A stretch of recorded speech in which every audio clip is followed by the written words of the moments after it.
Good afternoon, Year 9. It's Mrs Hill here. I'm just going to talk you through one of the options that are available to you if you were to pick PE and sport. And we're going to start off by talking about the BTEC Level 1 and 2 First Award in Sport. So that's the qualification title just on the slide there for you. So it's really important to think, is this the right course for you? And if you are to pick sport, whether that be GCSE or BTEC, which is a decision that your teachers will make. Okay, it's not a decision that you will make. We will do the best, make the best decision for you. BTEC is, as you can see from these bullet points on the slide, it's a vocational award which allows a more hands-on approach to learning. So there's the difference between the BTEC and GCSE is they're just a different way of learning. And obviously as PE teachers, we know which course will suit you best. So as you're listening to this presentation, you need to think if this is a course that really suits you and is something that you obviously want to pursue in the future. So like I've just said, it's a vocational award which is a bit more hands-on. It allows you to apply your sporting skills and knowledge in a work-related practical context. So there's quite a lot of practical involved in this course, which I'm going to speak about in a second when I talk about the units.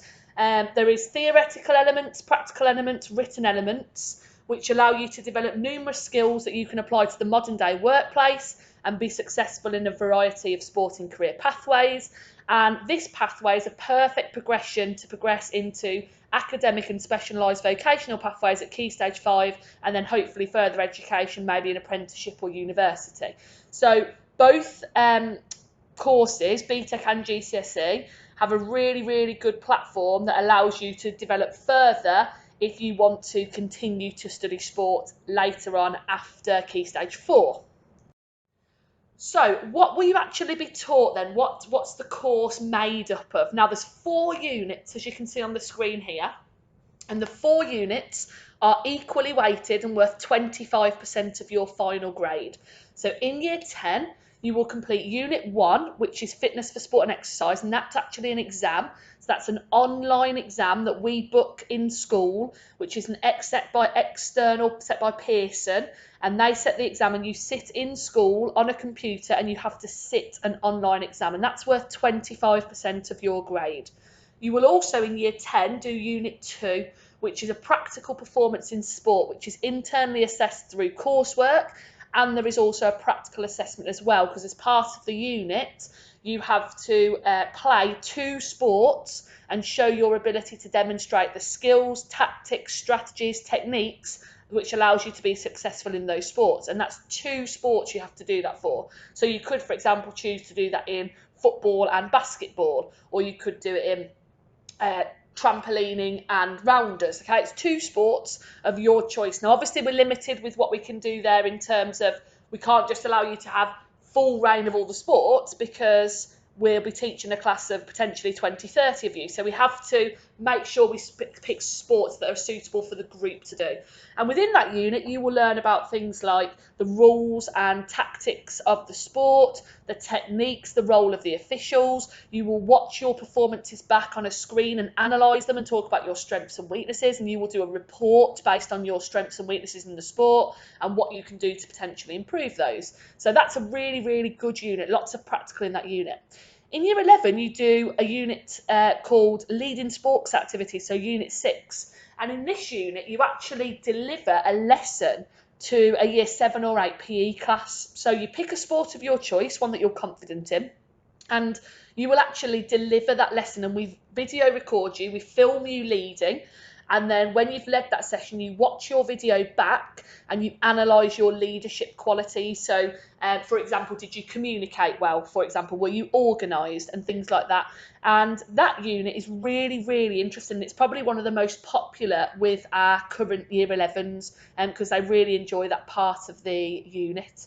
And then the last one is Unit 3, which is internally assessed, and it's called a synoptic unit, and that just means that it ties in everything together that you have learnt so far. So it ties lots of different things in that you've learnt across the other units, particularly Unit 1, the exam, and you then apply that to your own personal training session. So you do a 6-week training plan to improve an element of fitness that you think you're not very strong at. So for example, if you know that your cardiovascular endurance, okay, your stamina is quite poor, and you want to improve that, you will design a 6-week training program which you will complete in school, and then hopefully at the end of that 6 weeks you will test you again and you will see a big improvement. So that's a synoptic unit because it ties in all the other units together.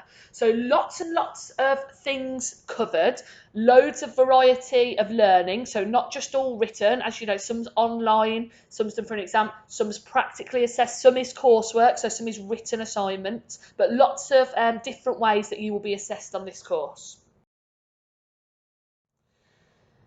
So moving on to the future then. So it says the world of sport is a thriving industry which allows you to harness your passion and enthusiasm in so many ways, and that couldn't be more true. There are so many career pathways in sport, it is insane. And if you type it into university, hundreds and hundreds and hundreds, if not thousands of courses will come up, because sport is such a huge industry. So it says on there, it shows you some examples of careers you could have. So you might want to be a PE teacher, you might want to be a coach, you might want to be an analyst, you might want to go into sports journalism, so tying in PE and English. You might want to be a physiotherapist, nutritionalist, personal training, a sports scientist, movement analysis, so looking at the way people move and why they do that and how they do that. And there are so many more. There is just a plethora of opportunities for you, and it would be impossible for me to physically list all of those careers on this slide. There are so many.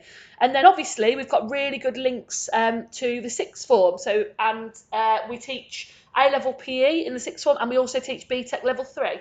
So really good links which link in nicely to your next stage of your study, and then obviously hoping that then leads to you going on to university or potentially an apprenticeship or other routes available going into the world of work that these pathways will really help you with. If you have any questions and you want any further information, then please contact me, Mrs. Hill, at a.hill@georgescholte.com. And if your parents have any questions or anything at all, just drop me an email and I will obviously get back to you as soon as I can to answer all your questions. Okay? Thank you for listening and speak soon.